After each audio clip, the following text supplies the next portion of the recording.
listening of sincere minds in pursuit of understanding the Most High. Seder Leon is proudly sponsored by Psalmist Studios, a multi-layered production suite dedicated to bringing you premium content that transcends boundaries. Immerse yourself in a tapestry of thought-provoking discussions on profound topics where wisdom meets curiosity and knowledge paves the path to transformation. You can donate to us at any time at cash.app/Seder Elion. You can donate to us at any time. Cash.app/Seder Elion. Also follow us on our various social media handles, Facebook, Instagram, TikTok, Twitter, X, /Seder Elion. All the links will be in the description. Thank you.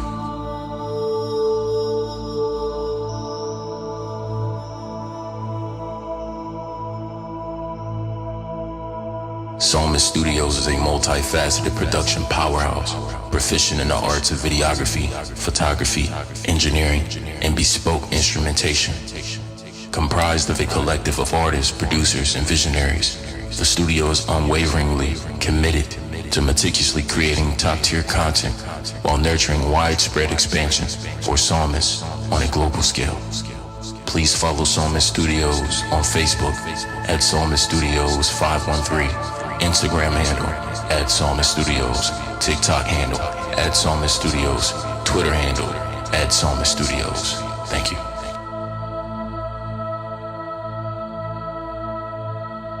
Ruach El-Hepzibah is an esteemed luminary in the realm of creative production, holding the distinguished position of chief producer at Psalmist Studios. With a seasoned expertise in curating exceptional multimedia experiences, Ruach El has graciously extended sponsorship to Seder Elion, affording them a platform to craft and disseminate content that resonates with themes of righteousness, wisdom, and enlightenment.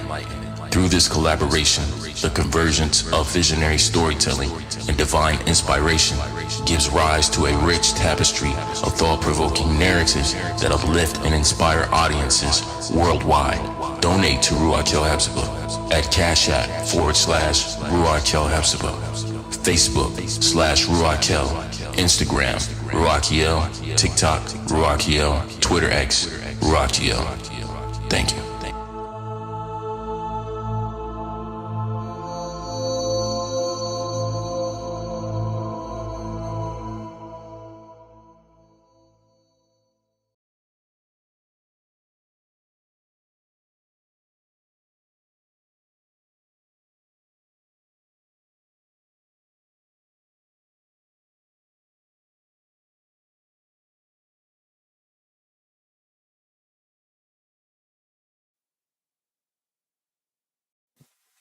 Mute these other ones real quick.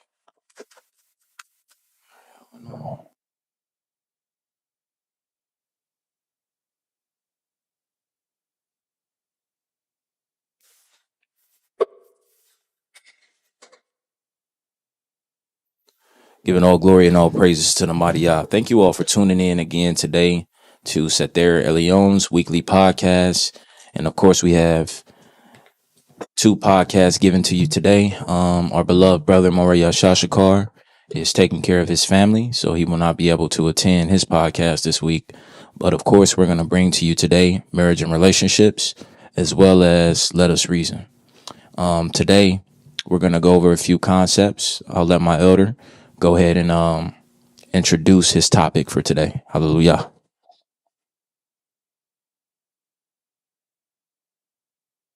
We're going to discuss a few different things today. And of course, the topic is always going to be about relationships that hopefully lead to a marriage, if not already a marriage. And so we just want to give some information and get our thought process moving a little bit so we get a much better understanding of the two genders. Notice I said the two genders. Yeah, clarify that. Where they say the Most High created male and female, and the Democrats created everything else. Man, hey, for real. But we just want to come to some understanding. And please, if you have any questions during the course of this podcast, please go ahead and type them in, of course, along with comments or whatnot. So let's get started. see what we got here today. But I want to start out with a question, and then we want to get in depth with it a little bit. Uh, do the modern women of the day have unrealistic standards for a person that they may be interested in as far as dating or getting to know? Do you think they have unrealistic standards? And if so, elaborate a little bit, if you will, and I'll do the same. Well, most women do have unrealistic expectations for a black man, a Hebrew man. No, I'm gonna try to stay away from using the term black because I don't even want to subscribe to that category anymore. But I'm gonna just speak to what I know as a Hebrew man. Seeing that we come from a patriarchy, and that the Almighty has ordained for us to have a patriarchy, I think it's kind of difficult for women to understand that they must submit themselves 100% to this man. And at any given time, he don't get that 100% submission. Um, and there could be various emotional reasons behind that. And all that should take is just a conversation.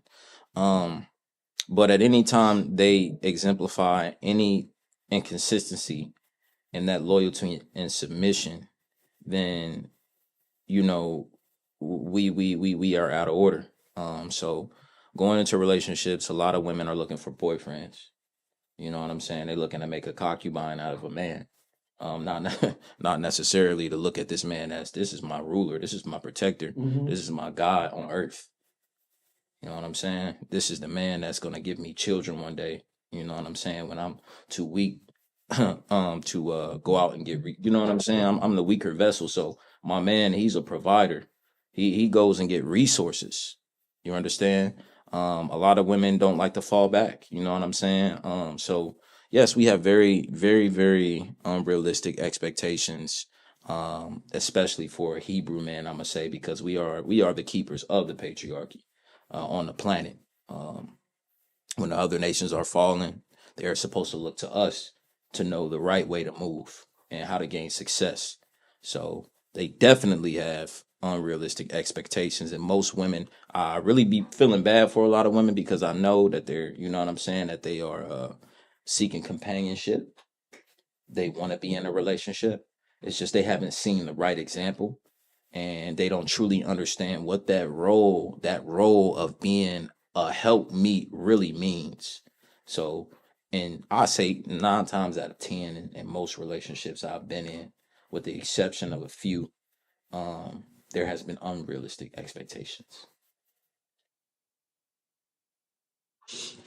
Okay. So here's what we're going to do, because I think what we need to do is, once again, and certain things are going to be redundant. The Almighty knows that we are a remedial people, and sometimes things have to be heard over and over again before it's actually paid attention to in a manner in which it should be. We're behind the eight ball, so to speak, because we deal with things that we don't even know about. We don't know where it comes from. So let's just check the origin of something here. First, I want to say something, then we're gonna go to a passage in the scriptures. And shalom to Sister Chanel too. Thank you for moderating our chat too. Thank you. All right. Shalom, sister. We appreciate you. I haven't had the opportunity as of yet to meet you, but I'm definitely looking forward to it. So let's establish something. Modern-minded people tend to think that because men have been in charge for so long and men are the builders, should you say, of society. You know, and when I say that, I'm talking about the manufacturers, the ones who work on the infrastructure, the ones who, the plumbers, the electricians, the people who build the roads, just the primary people who throw the houses up and put roofs on and do everything. They do that for a reason, but let's go all the way back. We say Shalom, that, brother Yaziel. Thanks for tuning in. Hallelujah. all right. Shalom. Let's say from the time that a woman was given to be a man's wife, And I have to say given because we're going all the way back. Okay. So from the time a woman was given to be a man's wife, during that time, well, let's go back even farther than that. Let's just go get some scripture. Let's go back again to Genesis, the 3rd chapter, the 16th verse. Because it's so important. I know a lot of people aren't spiritual. A lot of people don't even read the Bible. A lot of people, this might be their first time getting ready to hear what I'm getting ready to say. Or should I say hearing what I'm getting ready to say. Now, if anybody disagrees, you can always put your comments in. I'm not shy, but I want you to be able to prove your point as well. So in Genesis, the 3rd chapter, the 16th verse, read that if you will. All right. It says, unto the woman he said, I will greatly multiply thy sorrow and thy conception. In sorrow thou shalt bring forth children, and thy desire shall be to thy husband, and he shall rule over thee. Okay, so now we know this was not a boyfriend, girlfriend type situation. This was a marriage. Now, when Adam was by himself and the animals came to him and Adam named all the animals and whatever name he gave them, that was their name. And the Almighty saw that Adam, he really didn't have any help. So he wanted Adam to have a helpmeet. So he put Adam to sleep and he took a bone from his rib. And from that bone, he made a woman. And he brought that woman to Adam. And Adam said, now this is bone of my bone, flesh of my flesh. She should be called woman because she was taken from man. Now, if we go on back to, I believe, Genesis, the 2nd chapter, the 18th verse. Go there for me, if you will. Genesis 2:18. I think it's 2:18. Let me see. Read that. And Yah Elohim said, it is not good that the man should be alone. I will make him an helpmeet for him. And out of the ground Yah Elohim formed every beast of the field and every fowl of the air, and brought them unto Adam to see what he would call them. And whatsoever Adam called every living creature, that was the name thereof. And shalom to our internet audience. Go ahead and stay tuned with us. Type y'all questions in the chat. Don't hesitate to ask any questions. And Adam, Go ahead. and Adam gave names to all cattle, and to the fowl of the air, and to every beast of the field. Before Adam there was not found a helpmeet for him. And Yahweh Elohim caused a deep sleep to fall upon Adam, and he slept, and took one of his ribs, and closed up the flesh instead thereof. And the rib which Yahweh Elohim had taken from man made he a woman, and brought her unto the man. And Adam said, this is now bone of my bones, and flesh of my flesh. She shall be called woman, because she was taken out of man. Therefore shall a man leave his father and his mother, and shall cleave unto his wife, and they shall be one flesh. Stop there. Now let's do me one more favor. Go right back to 3:16 because I should have probably went in this order to make it a little easier for the people to understand. In Genesis 2:16 3 or and 3:16, 16. 3:16, it says, unto the woman he said, I will greatly multiply thy sorrow and thy conception. In sorrow shalt thou bring forth children, and thy desire shall be to thy husband, and he shall rule over thee. Okay, now read the 17th verse. Now I'm getting ready to break this down for people once you read the 17th verse, because the 16th verse was the Almighty talking to the woman. This was her punishment. Now the 17th verse was the man's punishment. And unto Adam he said, because thou hast hearkened unto the voice of thy wife, and hast eaten of the tree of which I commanded thee, saying, thou shalt not eat of it. Cursed is the ground for your sake, and sorrow shalt thou eat of it all the days of your life. Now, let's understand something. This is what is considered to be law. The things that this young man just read is law. Tradition came down by way of the law in the circumstances that we're speaking of today when we're talking about husband and wife and being a helpmate. Okay. So, and where the patriarchy comes from, because in Genesis, the 3rd chapter, the 16th verse, where the creator was speaking to that woman saying that her husband should rule over her. Now keep in mind, outside of being a queen, which we don't have one today, the highest honor that a woman can have is to be a man's what? That's right. To be a man's wife. That's right. To be a wife. Being a wife and a husband and a wife is not a partnership. It's never been a partnership. That husband is the head of that house. That wife, he's the leader and she follows. She's his helpmate. Now, to some people that might sound harsh. Okay, then if it sounds harsh to you, then I'm just telling you what the Almighty ordained. Take that up with the Almighty if you think it's harsh. I think our behavior sometimes in the manner of the way we go about our relationships, not even just a marriage, just boyfriend and girlfriends doing some of the things that we've been doing. I think if the Almighty took us up out of here for that, you wouldn't have to worry about it being harsh. You wouldn't be around. That's right. You wouldn't be around. He's given us time to get our act together. That's right. Now, in that 17th verse, this is what the man has to provide. So nowadays, just because a fella and a young lady is dating, she wants those provisions. Those provisions are for a man's wife. Let's read that 17th verse again.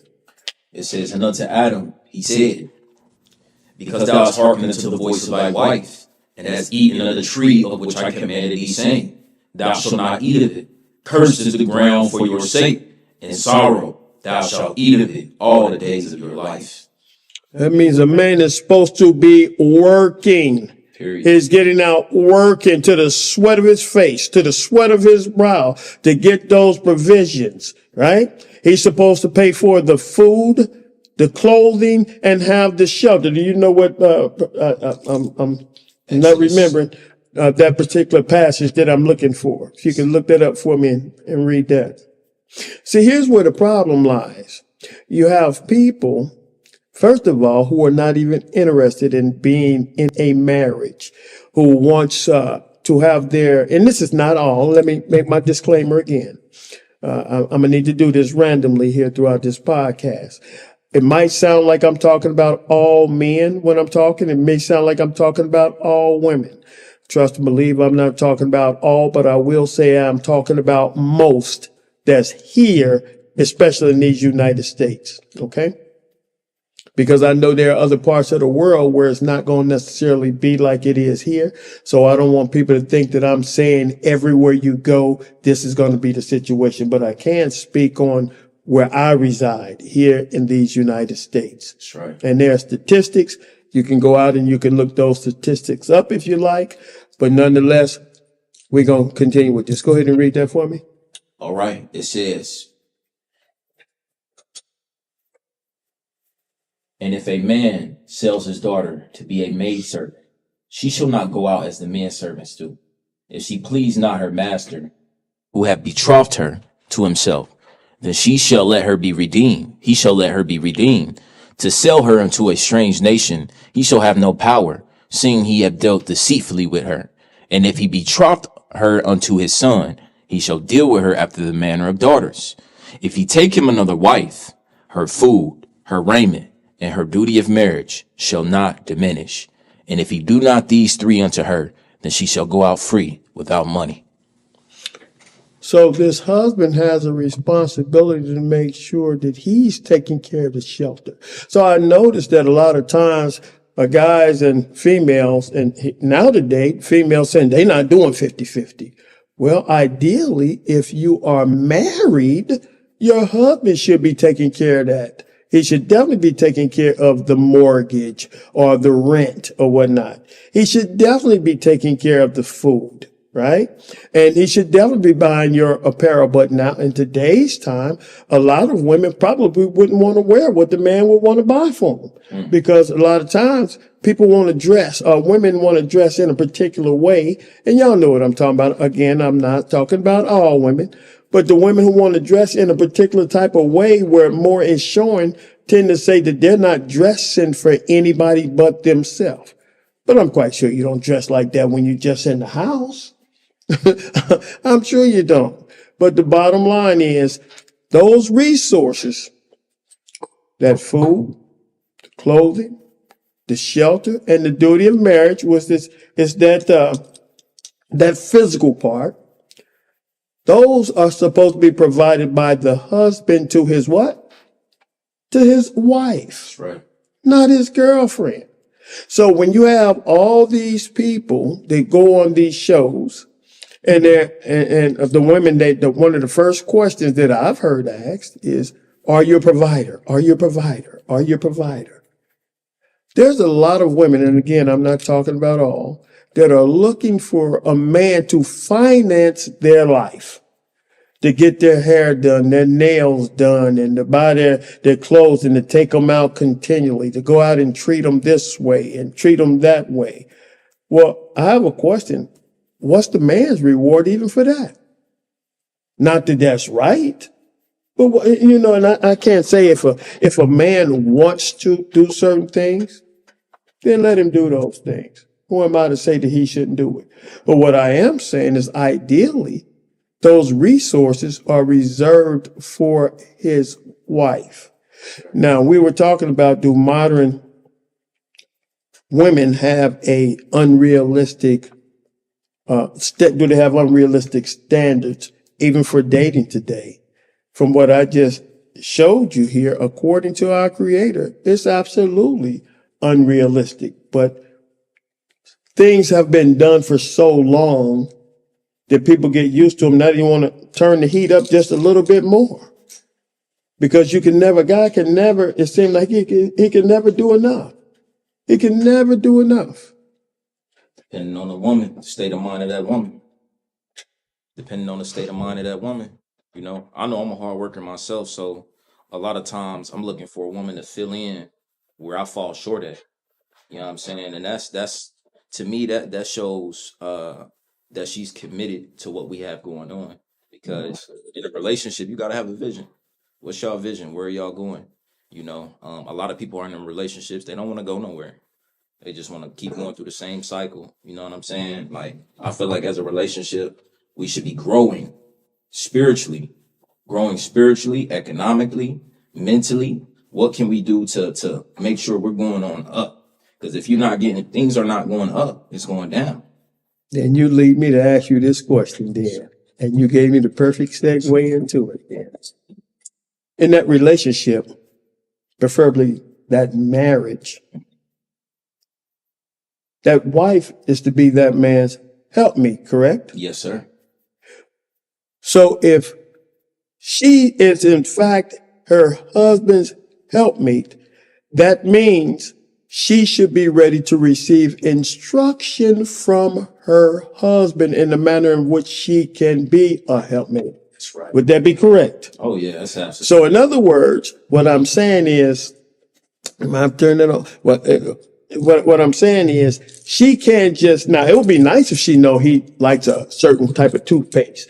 And when that toothpaste runs out, he might not even know that it's run. Well, he's going to know it is run out. But when he go in there, he know it was low. All of a sudden there's a new tube of toothpaste in there, the brand that he likes to use. Right. She's sure it's filled up. There you go. She's taking care of things that she know that he would want, but she also has to be willing to receive instruction. If he says, "Well, sweetheart, I need you to take care of this for me today. I need you to take care of that while I'm out doing this here." Should he be looking for any negative feedback from that? No.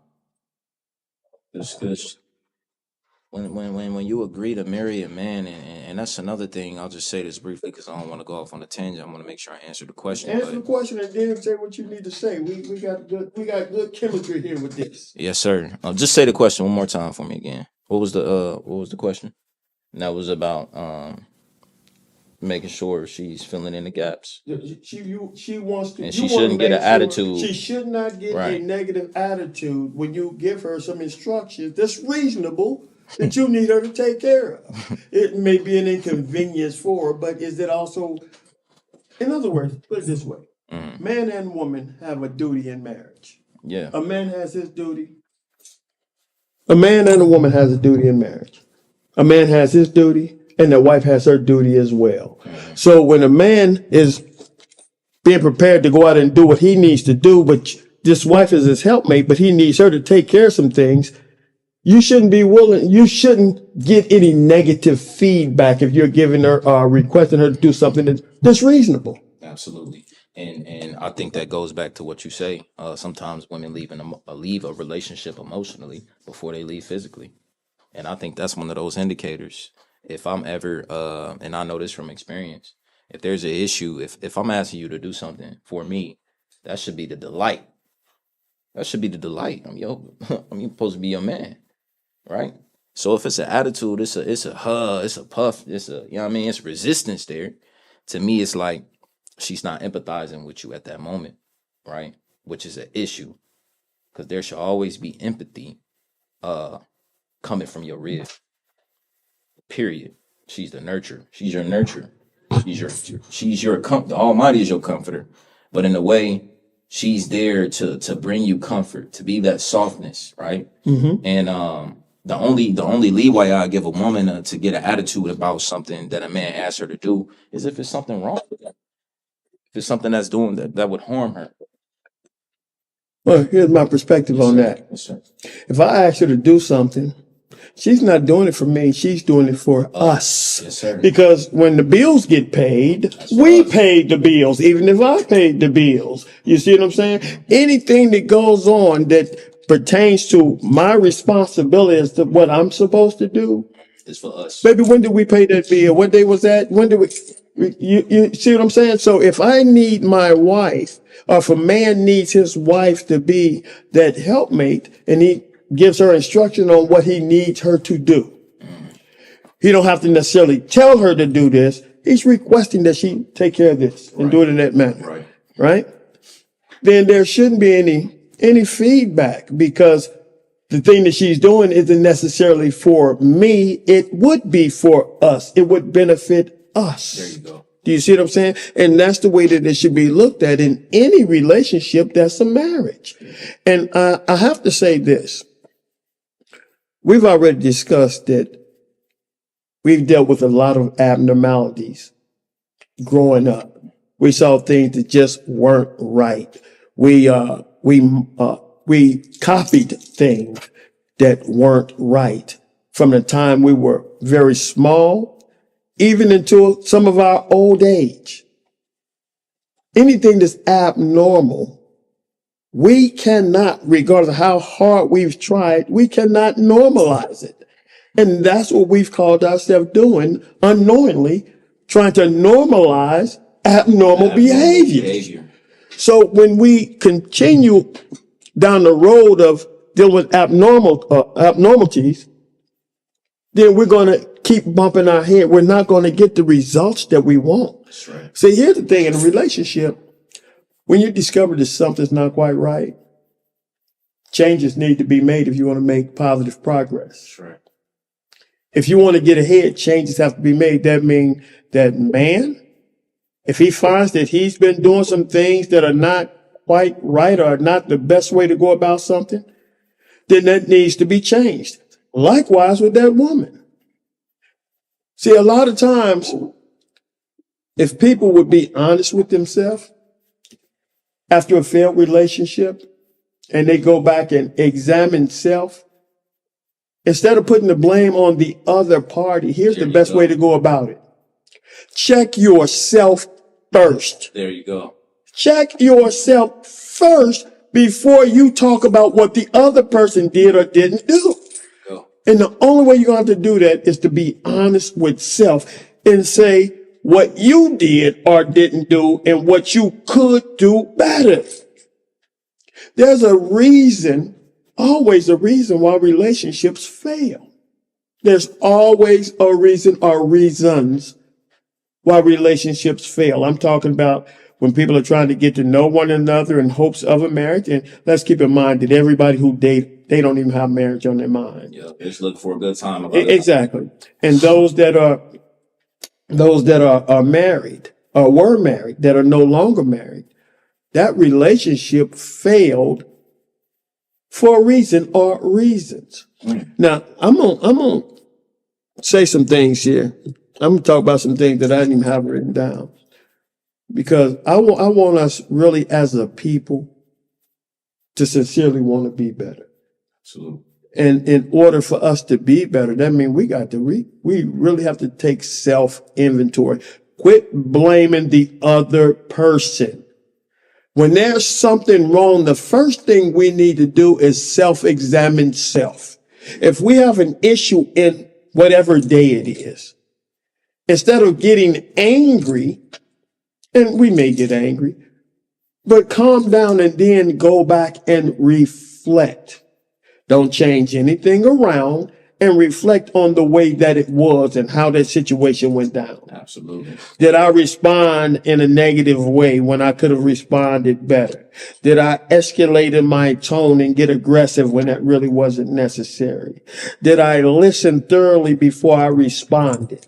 Did I respond in haste? There's a bunch of things that we can do to try to figure out what happened, what went wrong. But here's the thing that bothers me. Like I said, I talk to a lot of guys. And every single one of them will tell me pretty much the same thing, that whatever issue comes up, when there's a problem, it's always their fault. Now, how does that work? In all these different relationships, then every single one of them, it's always the man's fault. Isn't that they're not doing the work? They not. First of all, they're not being honest. No, so says the woman that is the man's fault. Right. Okay. So says the woman. See, when we have a lack of self-accountability. See, here's the thing that I really like. One of the changes that I've personally made in myself. I would like to really go back and reflect. I like to go back and reflect and see what it is that I did, what I said. And you know what? In my past relationships and things, and even up to this very day, I have to say, I had to start humbling myself because it would be based on my reaction to something.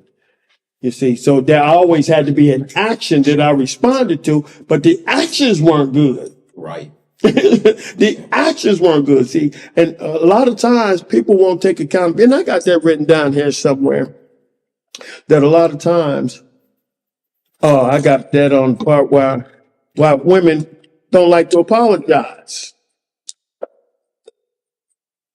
So if there's a certain behavior, right? And a man responds to that behavior in a way of trying to correct it. And then that woman, she gets emotional. She gets emotional because men and women, like I said, communicate totally different.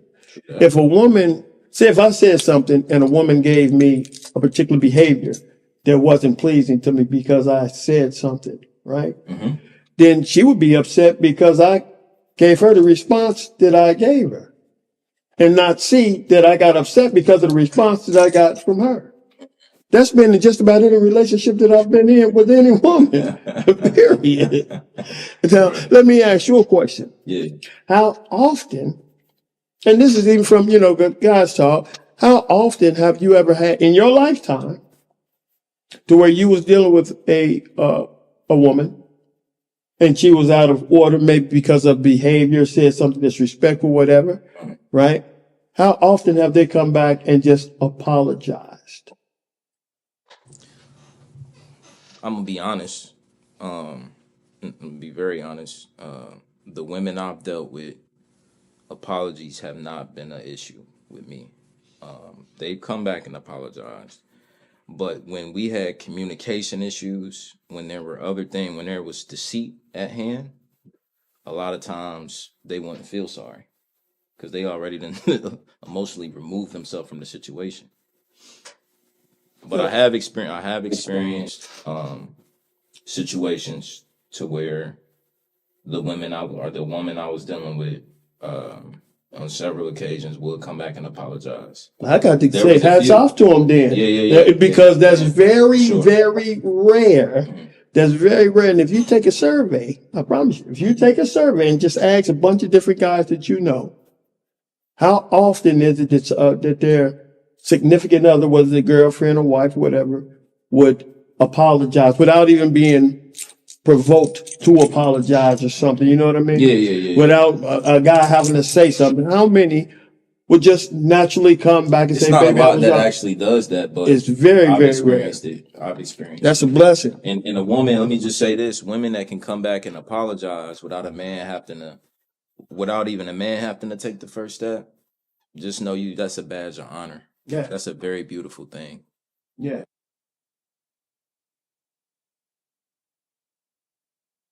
A lot of times that's how drama in relationships get started and stay there, because a lot of times things will be said and both parties will respond not in the best way. Right. Yeah. Both parties. Yeah.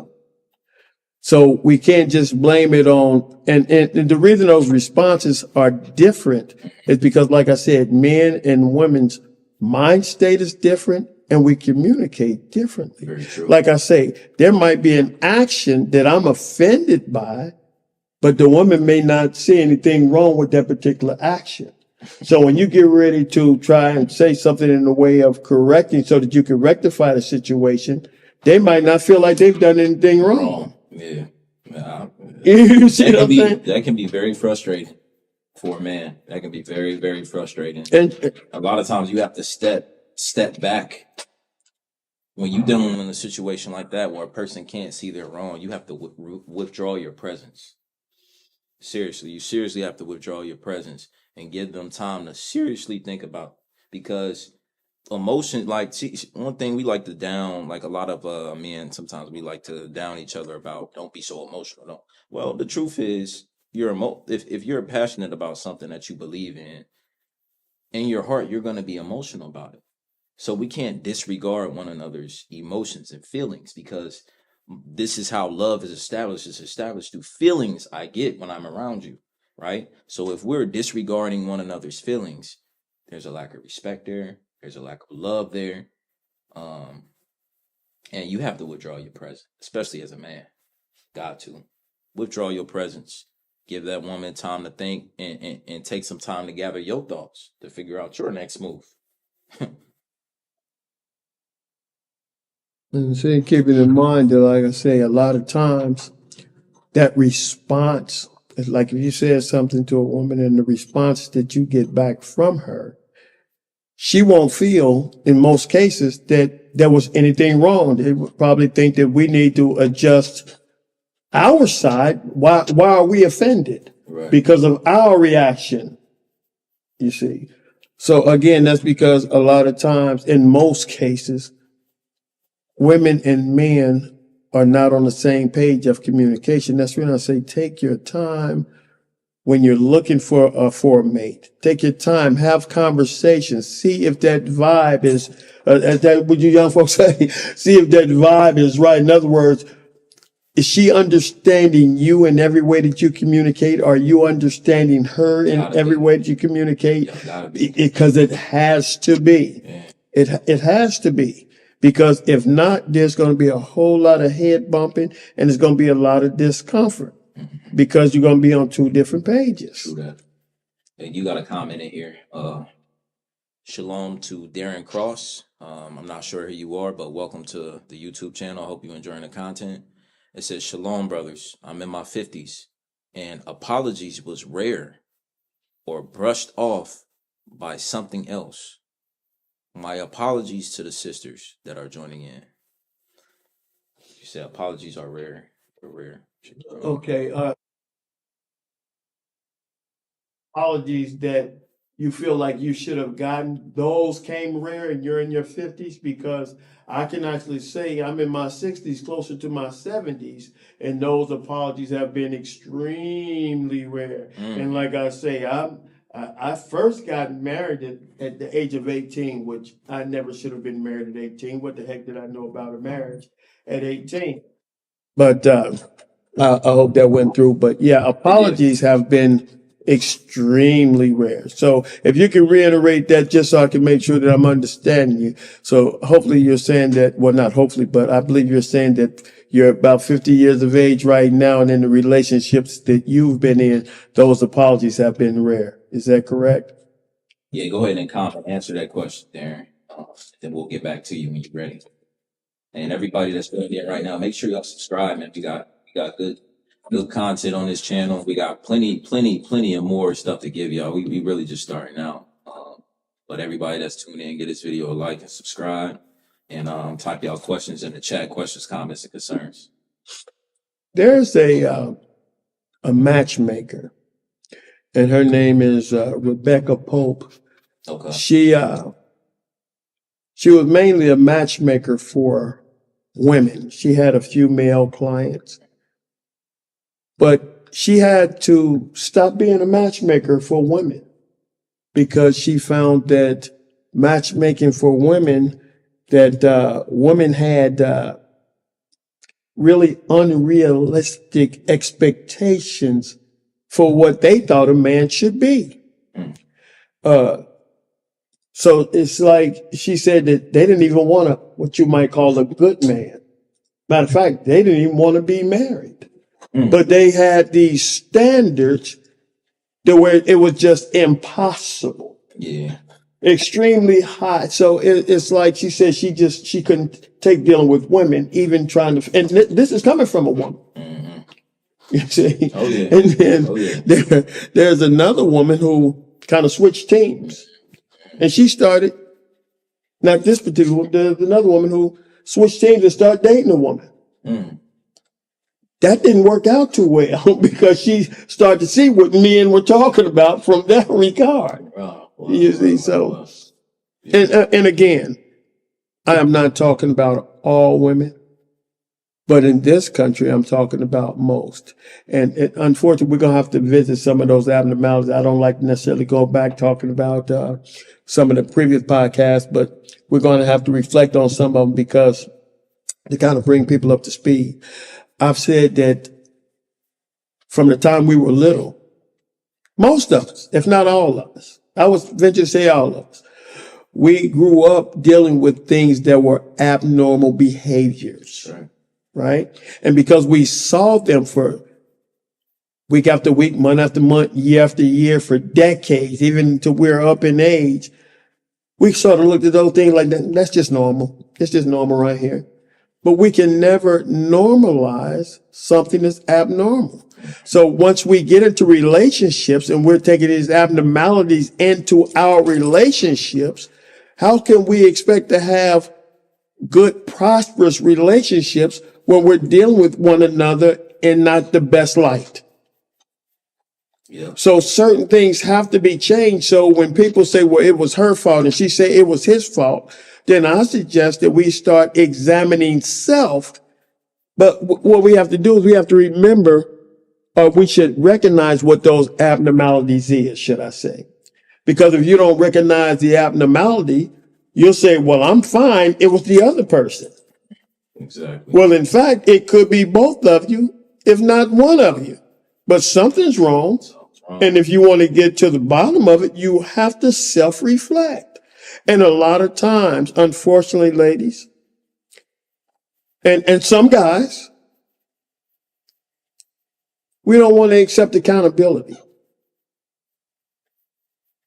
I want to be held accountable.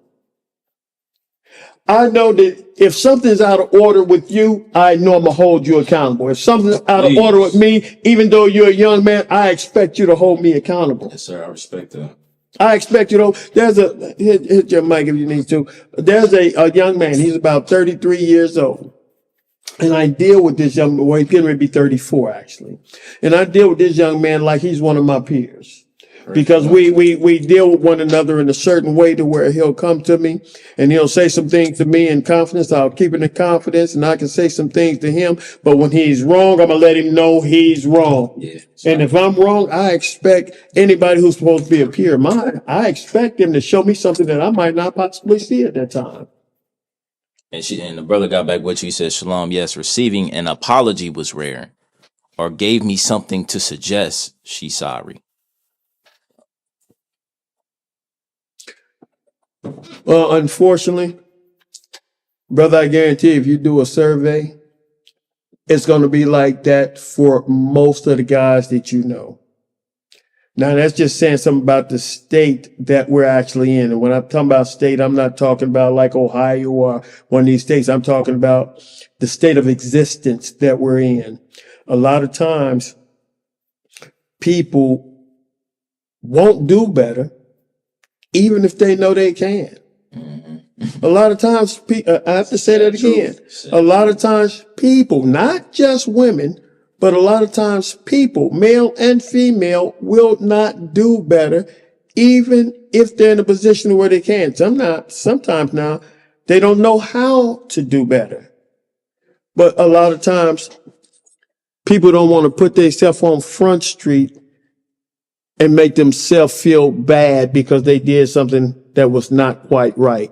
Well, that's how we learn. We learn from our mistakes. We admit that, look, I was wrong. I could have did better. And now that I know better, I'm going to do better. But people don't want to be held to a certain standard. People run from commitments. And so we always, I have to say, we always rush into matters. And when we rush into something, we'll soon regret it. That's when I say when you're seeking a mate, something that's supposed to be for a lifetime, we got to take our time. I've been guilty of rushing myself. Yeah. I've been married more than one time. But the fact of the matter is, I'm not trying to be an individual who just go out and just be wrong, just turning, I'm just going to keep it real. We can talk on this show. I'm not going to be a whoremonger and have these women playing a part of being my whore, because according to a biblical definition, a whore is any woman who lies with a man that is not her husband.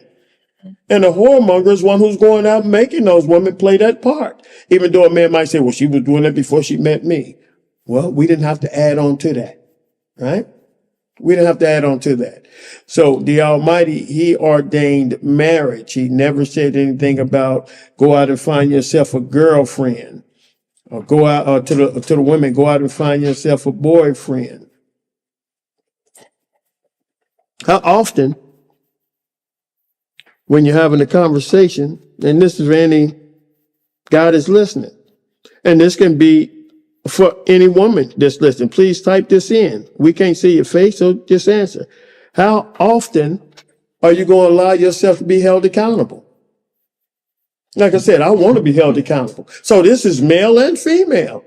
How often? How often are you going to allow yourself to be held accountable? If you're wrong, do you want it brought to your attention? If you're out of order, do you want it brought to your attention? If you know you could have did something better and you were slacking on it, are you going to be disagreeable when it's brought to your attention? I want to be held accountable. In my marriage, I want to be held accountable. You know why? Because I want to be able to hold my wife accountable. Indeed. Now, when a person is seeking to be married, do this here. Don't take advice. If you mess around and you find the right one and you say, well, you know what? I want to be married to this person. Don't take advice from somebody who's bitter and not married. Don't take advice. Don't take marital advice from somebody who's not married, period.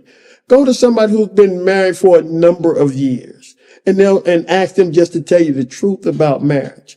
Marriage is going to have its ups and its downs. Any relationship, whether it be a business relationship, a friendship, you're going to have some bumps, but you got to learn how to deal with those bumps and be all right. See, there's a method when people hold grudges and get all upset and they don't want to talk, and all you do is you put yourself in the worst possible position. Because everybody that's in a marriage has to have communication. And you have to have communication that will enable you to hear what someone else is saying before you speak. Absolutely. You have to be able to regard one another's feelings, because it's going to be for the benefit of the whole.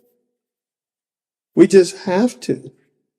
Now, I don't know why hookup culture is so popular because, ladies, let me tell you this here. You decide who you lay with, but men decide who they marry. And just to keep it real with you, a man don't want a woman with a whole bunch of bodies. Because if he knew she had a whole bunch of bodies, he really would not desire to marry her. And I'd say I can speak for the masses of men. And let me also say this, 'cause this is advice to the women out there. Just because a man sleeps with you don't mean he respects you.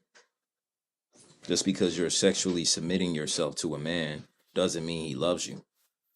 Just because you're going out on a date with a man, several dates, doesn't mean he loves and respects you. Don't even mean he like you. Doesn't even mean he like you. He could just be there for just to have a good time. We have to define and understand what is love, what is true love. And to me, love is when you want to see this person at their best.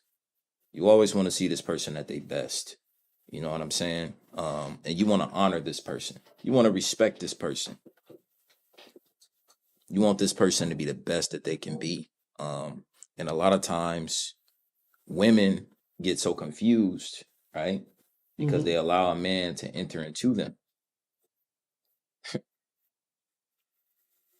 Sexual discipline is very important. Sexual discipline is very, very important if you are depending on what you are looking for, right? And I had to speak on this because sisters need to know. And just because you are perhaps you have a history of going around sleeping around doesn't mean you should continue to do it. We have to always look at ourselves, look at, understand how the Creator sees you, not how you see yourself. Look at how the Creator, your Father, wants to see you, and ask yourself how your physical father would see you. If you would tell your father, okay, Dad, I done slept with A and B and C this year. That's another thing. Daughters are not communicating with the fathers that they have, your earthly father and your heavenly father. Men as well. We have to seriously learn to see ourselves through the lenses of our fathers. I think if women did that more, they would make better decisions. I think if men did that more, they would make way better decisions. Because I know my father would tell me, you know what I'm saying, if I was doing the wrong thing and I would tell him these things, he'd be like, come on, son, you can do better than that.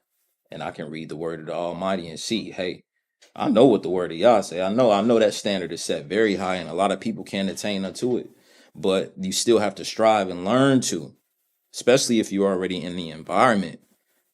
In an environment, we've been very blessed here in Cincinnati to have an environment where people can actually come and learn about the true and living Creator, the unadulterated truth. So I'll land my plane with that. You do got some comments on here too. Let's read some of the comments. Okay.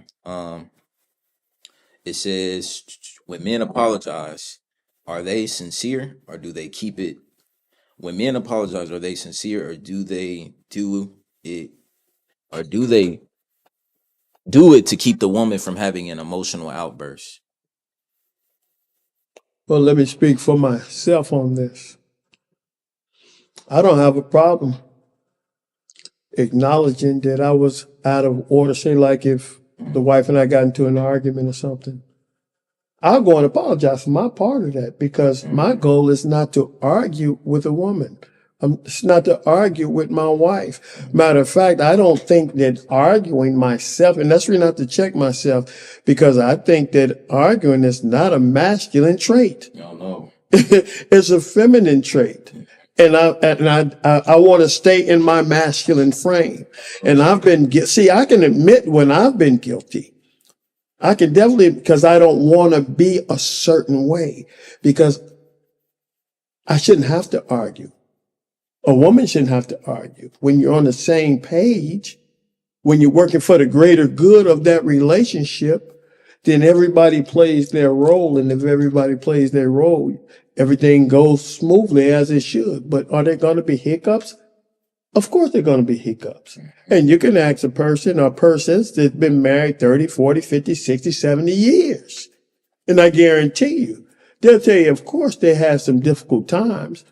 But, you know, and I just got this little plaque that I hung up. Matter of fact, I got two of them saying a perfect marriage is just two imperfect people. That's I would say there's I don't want to misquote it, but it's two imperfect people trying to make things right. They're working together. They're being right with one another. You see, and so that's what we got. Because I'm not perfect. I don't think that anybody in the listening audience is perfect, but we should be able to do the best we can with whatever it is that we have, right? And we've all been taught for the most part that when you learn better, you should do better. Can I ask you a question? Of course.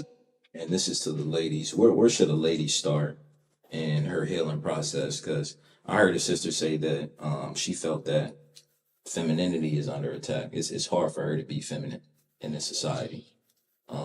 Where is a good place? And I paused for a second and I heard her out, and I wanted to really empathize with what she was saying because I didn't fully understand. Like, how is it hard being feminine? You know what I'm saying? Where's a good place for a woman to start if she wants to reclaim back her femininity? She wants to do the right thing. She wants to learn to be submissive to the right man, of course. Right? Where is a good place to start for her? Well, I'll tell you what, a great place, the place that I recommend that anybody start, whether it's male or female, is to start with the Almighty. Take your petition to the Almighty. But I can understand how she's saying that it's very difficult in these modern times here for a woman to stay in her femininity. You have feminists that will be all over the internet blasting men, right? But not only will they blast men, they will blast up, say like even a married woman. They will try to tear down a married woman that's cooking for her family. They will, and just look at some of the, of course, they put stuff all over the internet.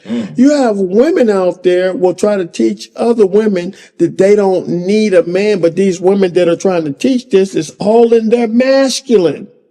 And so one of the things that I said that we grew up, one of the abnormalities that we saw coming up was we saw a lot of confusion. We saw a lot of females and ladies. I'm talking about most, not all, here in the United States. You can look out your window today, across the street at your neighbors. You can go to the school buildings. You can go out on some of the jobs, and you'll see a lot of women that's in their masculinity, not in their femininity. Let me give you an example. Bless all the single parent households where mom is trying to hold it down. But when mom, whether she's working a corporate job and she has a lot of people up under her, then she's most likely going to get into a masculine frame because that job is going to be more demanding. So she's going to have to be more authoritative. So in a lot of cases, she's going to amp it up some because there's more that's expected of her to get done by her superiors, right? So she's going to be in her masculine frame. A lot of single parent mothers, when they have a child, and I'm going to say this right here. And this is straight up truth. The most I know, this is a straight up honest statement here. I work in the school system, and a lot of times, in most cases, should I say, my biggest issue is with little 12, 13, 14, 15, 16, 17-year-old girls that will cuss me out and be very nasty and disrespectful just because I'm trying to help get them in order. Because I'm trying to get them to be doing what's right. So now, understand this. When you have a single parent mom, bless all the single parent households that's run by mom.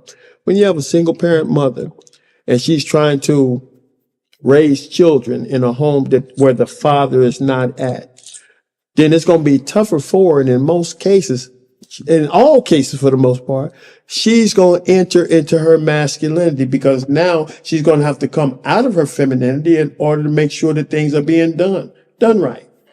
So when you get a woman who's, and a lot of times she might not even realize that she's in her masculinity. So let me say that. It's true. A lot of times a woman may not understand that she has entered into her masculine frame because she has to be more demanding. Her voice, her octave has to go up from time to time, probably even more so often, because when you're raising a little boy and when you're raising a little girl, or you're raising boys and girls, guess what? They're going to feed off of that energy that mom is putting out because there's no balance in that house. You see what I'm saying? Because mothers should be in their femininity so she can be more nurturing and things, so she can nurture her children, nurture her household. That husband, he's going to be more of a disciplinarian. You see, notice I said husband and not boyfriend, so I ain't just talking about people shacking up living together the way you have a baby mama and a baby daddy. The Almighty wouldn't even like that. You see what I'm saying? Because the first requirement before having a child should be what? Marriage. Being married. Being married. So when we take things out of order and things don't work, like I say, in a lot of cases, in this particular country, you're gonna have the women in the household without the man in a lot of cases, right? And so that energy, that woman's gonna come out of her femininity. She's gonna enter her masculine frame, and then her daughter, if she have a small child, is going to mimic that behavior. Sad to say, but that's the truth. And guess what else? That son that she's raising, in a lot of cases, is going to mimic that mother's behavior, which is not good at all. And there's no balance there. Now, that's not me trying to poop on nobody. That's me telling it like it is, and that's a fact. Usually when a child is acting a certain way at the school, I promise you, I'm right at least 99.99% of the time when I say, you live with just your mother, don't you? Yeah. I say, you know why I asked you that? But I don't want to get into the argument. I'll either make that statement or ask the question. I'll say, you live with just your mother, don't you? Or either I'll ask, you live with just your mom? But 99% of the time, the answer is yes. The answer is yes, 99% of the time. So I understand that we have our issues, but we have to come together, the men and the women, and try to reunite so we can get our act together, because we're being victimized by the system. And a lot of times people don't really understand where this is coming from. It's all by design. Even the things that we watch on TV, watch some of the things you see on TV, even in children's programming, they're teaching people how to be corrupt. That old adage, divide and conquer. Divide, that's right. Divide, just like when welfare first started, right? A woman that was getting welfare, she better not even have a pair of shoes, a man's shoes in that house. She was cut off. A woman can go get housing and assistance right now, but that man can't be there. It's going to be for women and children. So there's a reason for that. There's a reason why black men are taken out of the homes and incarcerated. And there's a reason why there's an incentive for women to get the children when they go through the court systems, and the man pay child support. And if he can't pay the child support, then he get locked up. If you get locked up, the child support keep going up. That way the government say, those children are mine. And the women feel compelled to keep working through the system. There's a reason. I won't get off into all that during this particular podcast, but some people gotta be, especially older people that are really conscious. I ain't talking about the so-called woke movement that's really not woke at all. But there's some things that we're paying for right now because we are out of order as a people. Yeah. And it's going to take men, and this is where our sisters should not get offended, because men are the protectors. It's going to take men to wake the people up.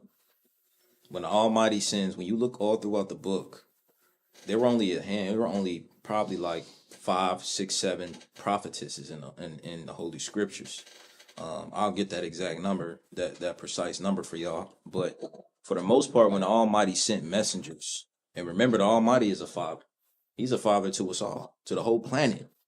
So when the Almighty sent his messengers and his prophets, these were men. These were men. We are responsible for making sure that the planet get back in order. So to all of our sisters and even brothers that may get offended or may not like what we say on the podcast, understand that these things are very important that we are talking about. Just because a lot of people don't talk about their relationship issues and their marital issues doesn't mean that they are not going through it, right? This message that we giving forth is very, very important because all of it, the base of it is we cannot move forward as a race until we get our household together. How can we move forward as a nation until we get our household in order?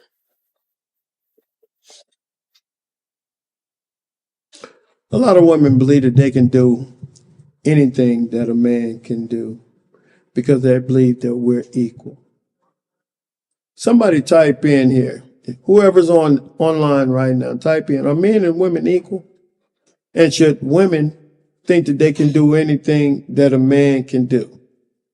And if a woman thinks that she can do anything that a man can do, and I'm talking about this woman with a modern mindset, which is most, okay?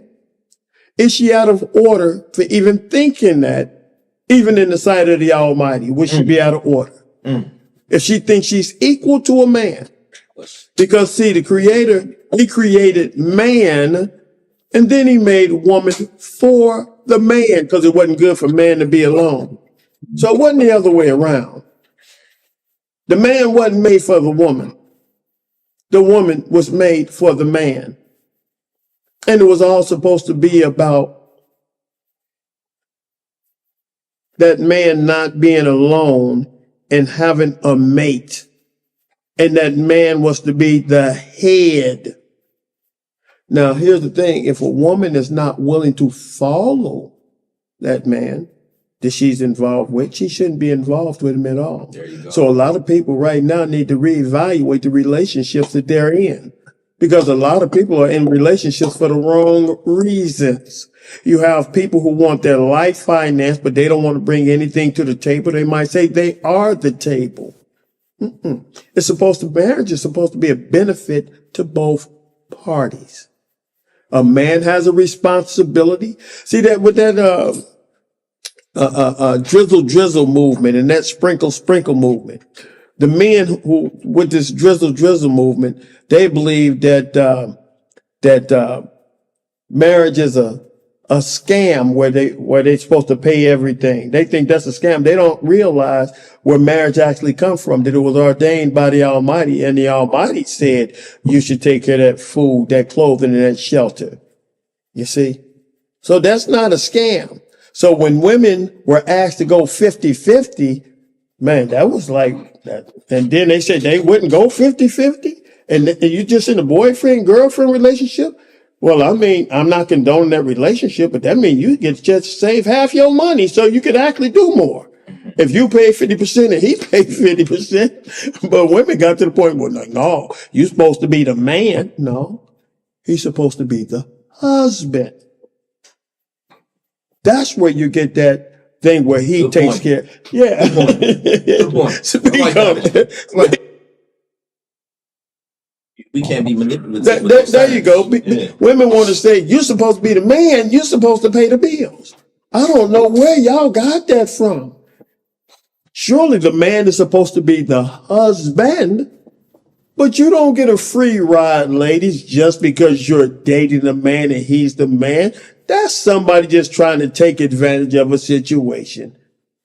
And not justifying you living together and none of that type of stuff, because people have done that, and what they're going to do, they're going to do. Who am I? I'm not here to judge you. But what I am saying, a man's resources is supposed to be for his wife, not his girlfriend. So, and then I got another question here. I hope some people typed in the answer on that thing that I just recently asked, because I asked, are women equal to a man? And are they out of order? Even in the sight of the Almighty, they think they're equal to a man. And those most likely will be the women that don't end up with a husband, because a man don't want another man. Not unless he's, a masculine man wants a feminine woman. And a feminine woman should desire to have a masculine man. That's true. A man don't want another man. Right. And I have to say this, a lot of times, I'll repeat myself, a lot of times women don't realize when they went into their masculinity. So like when you get a woman that's every other word that's coming out of her mouth is a profanity, that's a masculine behavior. When a woman loves to argue, man shouldn't jump in because then he's going to be in his femininity. And I've been in that, not my femininity, with arguing with women before. And I said, you know what? I'm not going to get caught up in that. I'm not going, because you should never have to argue to get your point across. If a woman is not willing to follow you and you be the head of your house, and that's the thing you guys should be trying to do. Y'all should be trying to get married. And then that man, if he's right, if he's a good man, then he'll give those provisions to you. You see what I'm saying? But you have, ladies, you have to be ready to receive instruction. You're supposed to be a helpmate. Everybody has their part. Even the man has a duty of marriage, and a woman, that wife, has a duty of marriage. It's not supposed to be one-sided, period. So we have to get rid of this modern day mentality. If you want, ladies, if you want a traditional man, then you should also be a traditional woman. Makes sense to me. Oh yeah. Big time, man. And I want to go back to what you said about the, a lot of women, they today, they try to move like men, and I don't necessarily know where they get it from, but they do. Women should try to learn to move like women and lead a man in to men. That's what I wanted to say. Well, that comes from, I guess, when women call themselves bosses and, all giving themselves all these other attributes that are actually undesirable to men. So they put themselves in a position. Ladies, I want y'all to think about this. And again, I'm not talking to all females, but I'm talking to most here in this United States anyway. If you've dated, say, a few different guys in the course of your life, and you're not married at this point, there has to be a reason. There has to be a reason. So that means you have to be circumspect about who you deal with, who you call yourself dating or going out with, or however you want to put it. Because everybody is not going to have the right intentions when they come to you. It's a fact. Some people might just want to deal with friends with benefit type situation, or deal with just a hookup culture. Ladies, keep this in mind, and men know this.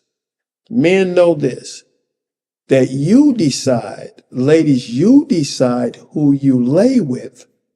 But again, men decide who they marry. So if you've been dealing with somebody for a certain amount of time and they haven't even proposed to you, there's a reason for that. There's a reason. So you got to start having those conversations so that you quit giving yourself to someone who really don't mean you any good. Now, I know a lot of guys might be upset when they hear this because they might be saying, dude, messing up my situationship or whatever y'all call it. But the Almighty is frowning. See, I've done that. I've been there so I can speak on it. And ladies, I can say I was out of order. When I was dealing with women back when I was a younger man and I wasn't married, I was out of order. But I can say this. I didn't have any babies with anybody that I wasn't married to. That's good. I can say that. I can definitely say that. In a lot of cases, people end up with matter of fact, in this country, you have more baby mothers than you actually have wives. Yeah. Y'all check it out. And it seemed like it's more pride in being a baby mama, actually, because now you can run from man to man to man to man without ever having to go within yourself and fix what's actually wrong with you. And the benefit of doing that right there, what I just said, a woman doing that, remember, spiritually, when we look at the heavens, the Almighty created the sun. The sun is the personification or symbolically representative of the man.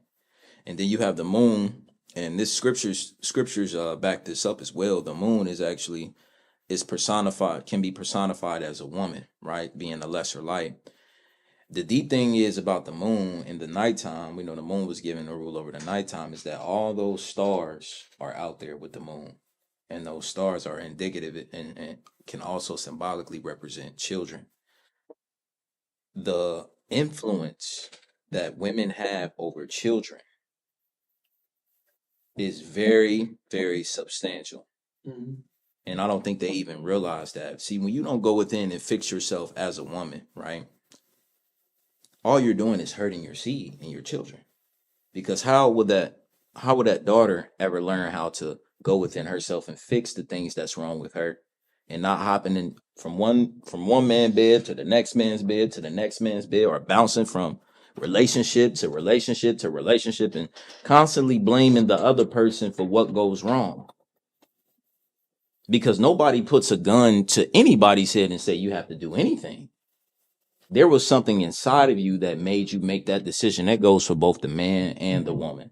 And you spoke very valiantly on how you were out of order during those times. And I think it takes a lot of courage to say that, because not a lot of men can honestly say when they're out of order, and not a lot of women, actually not a lot of women can say it as well. But the issue really lies on both sides. Either we're in order with the Almighty and His program, or we're not. Right. And when we're not, what are we doing to fix it? You can't go from this relationship to this relationship to this relationship. You know what I'm saying? From this bed to this bed to this bed, right? And then you're wondering why you keep getting the same result. That's insanity. You have to change yourself. See, the scriptures also say a prudent wife comes from who? The Most High. It comes from the Most High. It don't come from your own hand. You don't go out and look for a prudent wife. The Almighty is going to make that prudent. That woman is going to be known. You're going to be able to see her and understand, this is the wife I've been waiting on. Because I've been working on myself. I've been getting myself together. I've been working on myself spiritually, physically, right? Getting my mind together, getting my thoughts together. And then eventually I manifested this prudent wife. This prudent wife came from the hands of the Most High. Also, a prudent husband comes from the Most High. You don't go out and just find any man just because he talking good. Just because he talking good. You know what I'm saying? Like, we have to treat ourselves better. We have to treat ourselves better. For the sake of not just ourselves, but for the sake of our children in the future. I totally agree. I need everybody, men and women, that may listen to this podcast or just listening right now, to understand this. Men, you got to quit lying with these women and not having their best interests at heart. There you go. And women, you don't have options of who you're going to marry, because again, men dictate marriage. You only have options of who you're going to lay with. And don't keep doing that, because I'm telling you, when you do that, and I'm only talking to people who really need to hear this, okay? If it's not you, I'm not speaking to you. But a lot of times, men don't go in these relationships or situationships or whatever you want to call it with the best intentions for that woman. Sometimes you have to realize, lady, when somebody is just using you for convenience until maybe they run into that one that they really desire or whatnot. Now, I'm not trying to be negative, but what I am saying is you need to look out for you and your relationship with the Most High. Unless a man or men have asked for your hand in marriage, you, again, do not have any options at all. The only options you have is who you're going to lay with, and that's not going to be a benefit to you because men decide who they marry. And you have to ask yourself, if you've been, say, sexually active, we'll put it that way, for a long time, and you've been in different relationships, you have to evaluate, maybe even ask the guys if they're still around to talk to, how come they never asked for your hand in marriage? Because you don't want to keep doing the same things. And I know sometimes things can be habit forming. You do something for so long, it becomes a habit. That don't mean it's a good habit. You have a lot of women around here that are what you call baby mothers. And a lot of women take more glory in that than being called a man's wife. I don't understand that. I really don't. They don't see us the way that they should. The men, and I don't want to go too deep, but I'm gonna just say this. You know, black men, we were enslaved for hundreds of years at a point in time, right? Went through segregation, Jim Crow slavery. A lot of things have been done to us to really taint our image as men. So when we get into these relationships, that's why I'm very big on respect. The minute I feel any ounce of disrespect, and that goes for friends or whether it be male or female, I'm very big on respect because I like to show people respect and honor, whether I notice you or not. Whether I know of you or not, you instantly got my respect and honor until you do something to where I have to take that away from you. Now, black men, we are not seen as we should be seen by our women. Ooh, you can speak on that because that's the truth. We are not. And our women, if they were honest, would admit to that because I just got to tell the truth. That's why a lot of our athletes, a lot of other people, once they make it, that they go to other nations of women because our black women are, let's say, difficult. Yeah. They're difficult and they won't accept accountability. And again, I'm not talking about all, I am talking about most. And it's an undesirable trait. It's an undesirable trait when you refuse to be held accountable and you have unrealistic expectations. Like I said, when it gets to the point to where you have women who walk away from being matchmakers for women because those matchmakers are saying these women have just crazy standards, super crazy standards to where you have prominent dating coaches say these women don't want no husband. They don't even want a good man. You know, they want some things that they done made up in their head that's not realistic. And you have dating coaches, women who will say most women, and they're just delusional. You get other women saying that. So it's not just coming from the men because I tell you what, there's a lot of good men out here that they just want a good woman to settle down with. There's a lot of good men that just want a good woman, but we have to be realistic. Everybody's not going to be making six figures. Everybody's not going to have some high stature because a lot of these good men, you run into ladies every single day for the most part. You're going to see them at the gas station, the grocery store, wherever you might see them. I wouldn't say try to find a man from the club and while you at the club to meet them there every week anyway. So if you want to find a good man, there's plenty good men out there. And I'm sure there's some good women out there. But don't just get involved in what you might call hookup culture because nothing good can really come from it, especially when it goes on for so long. Like I say, it shouldn't take a person years and years before they decide to settle down with somebody they've been knowing.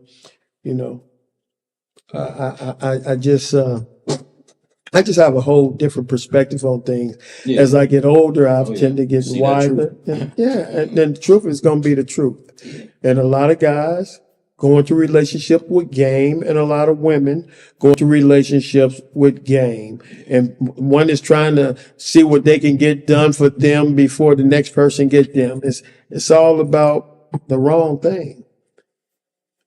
And it's not about love and wanting a good, proper relationship with somebody that you can live out your days with. Now, I don't know what's didn't happen with the people that where the people just didn't lost them. I mean, I know what didn't happen. They didn't fell for the okie doke, but people losing their mind now. And a lot of people gonna grow old by themselves with no companion. And that's gonna be sad. See if we got any more comments there. Brother Yaziel, Brother Yaakov said a woman will never equal to a man.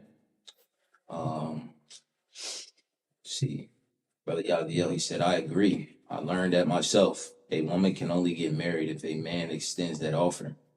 And if no man extends that offer, she won't get married in her lifetime. And there's going to be a lot of women, that probably wish to be married that will not end up being married. So let me give you a tip on how you can enhance your chances. And we've been talking about that all throughout all these different podcasts. Your virtuousness you should keep that intact to the best of your ability. Keep it intact. Don't allow yourself to have a reputation, because you'll probably be the last one to know that you have a reputation. Because a lot of times people talk. Just put yourself in the best possible position where you would be desired to be someone's wife. We got a lot of noise going on right there. Next podcast. Okay. But I don't know. We just have to revisit a lot of things so we can be right in the sight of the Most High. So with that being said, you got any final thoughts for right now? Yeah, this was a very informative podcast. I just want to say, everybody, this is a very sensitive process, because I think we have to understand where we're at as a nation, historically on this timeline, what time period we are at in history. And right now, marriage and relationships, as he said, marriages are on a decline, right? So we are here as problem solvers to try to offer advice and counsel to individuals out there, both male and female, on how to better yourself and how to view your lenses through the eyes of the Creator, right? And that went instantly. The scriptures say in Psalms 19 that the law of the Most High is perfect, converting the soul. So when we speak these words, we're speaking it from a faithful place and a good place. And if you ever have any questions or you need any consultations, whether male or female, we do offer those services. And there's not really much a paid service right now, not that type of system. But if you need help, please reach out, and we'll definitely get you in the hands of the right people. And that's for all ages, right? Legal ages, right? But yeah, praise y'all. And let's add this as well. I hope nobody was offended by any words come out of either one of our mouth, because our intentions are only good. We do call ourselves servants of the Most High Yah. And the bottom line is, a lot of times people won't know something unless they hear it. But we just want to have people to be informed, like with this, what people now call the patriarchy.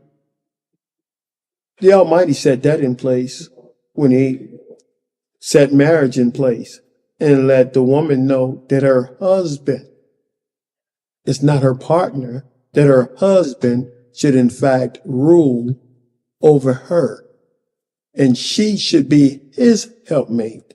It's supposed to be a reward for both parties. She should get something out of it. He should get something out of it. It shouldn't be a one-sided relationship. But she, in fact, should be willing to receive instruction from her husband and follow her husband. Period. Again, the greatest honor outside of being a queen that a woman can expect to have is, in fact, to be a man's wife. So that being said, Hopefully we said something that provoked thought. And we'll see you on the next podcast. Please share this link, give it a like.